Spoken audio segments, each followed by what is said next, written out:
আজকে একটু সকাল সকাল উঠে পড়লাম, উঠে মুরগিগুলো ধুয়ে নিলাম।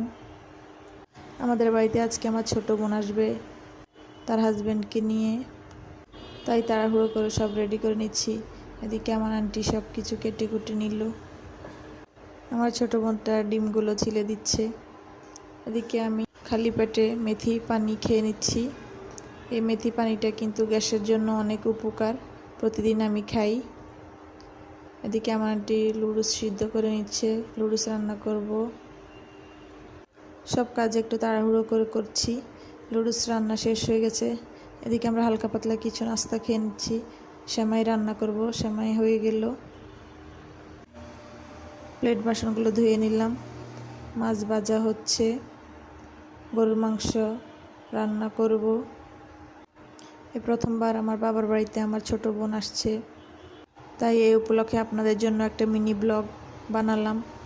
এদিকে শসা সালাদ রেডি হয়ে গেল। এদিকে আমার ছোট বোনটা তো অনেক খুশি, তার বোন আসছে, সে একটু রেডি হচ্ছে। গরুর মাংস চুলায় আস্তে আস্তে খাবারগুলো রেডি করে নিচ্ছি। সব খাবার রেডি করা হয়ে গেছে। এদিকে আমি দেখে নিচ্ছি তারা কি কি আনলো।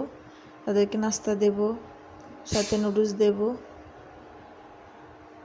ওরা নাকি থাকবে না, দুপুরে খাওয়া দাওয়া করে চলে যাবে, তাই একটু তাড়াহুড়ো করছি। এদিকে আমি মিষ্টি প্যাকেটগুলো খুলে দেখছিলাম। আস্তে আস্তে তাদের জন্য নাস্তাগুলো রেডি করে নিলাম।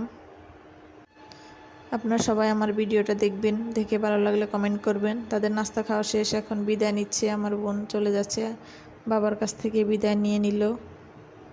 আপনারা সবাই দোয়া করবেন আমার ছোট বোনটার জন্য।